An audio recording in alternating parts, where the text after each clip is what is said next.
May I ask about the period in which you formed your theater? It was known to be perhaps the first interracial company at the time?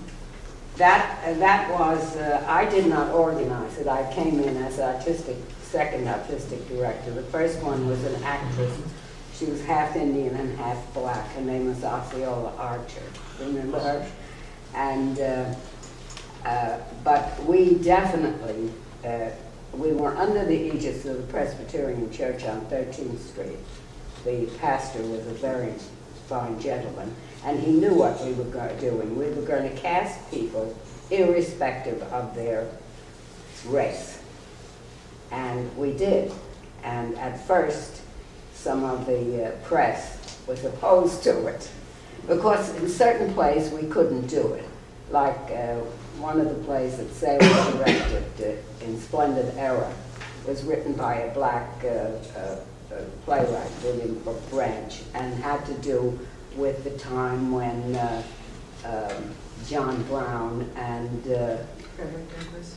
Frederick Douglass had a disagreement.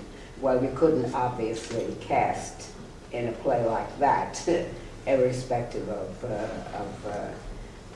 race, although we did have a defection of one of the people, and a black put on white makeup because he came from Grenada and could speak like an Englishman. Remember that?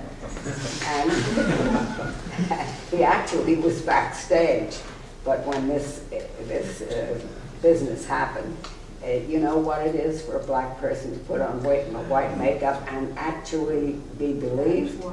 And the audience didn't know that he was a black man because he came from Grenada and he had an English accent. Wow. And what he was doing was, no, we cast Shaw with a mixed family. And at first people would say, how can you do that? But if you're doing it well, people forget. Right. You know, they wanted to O'Casey, you did O'Casey. We did O'Casey, that's right. Juno and the Paycock that way.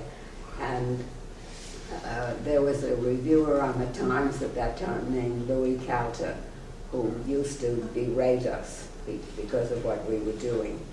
And yet he had to admit, after he came to, he did this without seeing anything that we had done. But then when he came and saw a play in which everybody was mixed up, you know, the father was white, the mother was black, some of the children in one of the Shaw plays. Which one was it? Major Barbara. Major Barbara, yes. But he had to admit later, and he wasn't nice enough to say that. He said, I still think you're nuts to do this sort of thing, but it's true that after you get, the play starts, you forget about it. And he said something even further, because I brought it to his attention. Shortly after this, when I had this talk with him, the Metropolitan Opera House hired, and I can't think of her name right now. Marian Anderson. No, not Marian Anderson. Much younger person than that. Leontine Price. Leontine Price, yeah, for one of the operas. And I said, well, we are nuts. I suppose the Metropolitan Opera House is nuts too.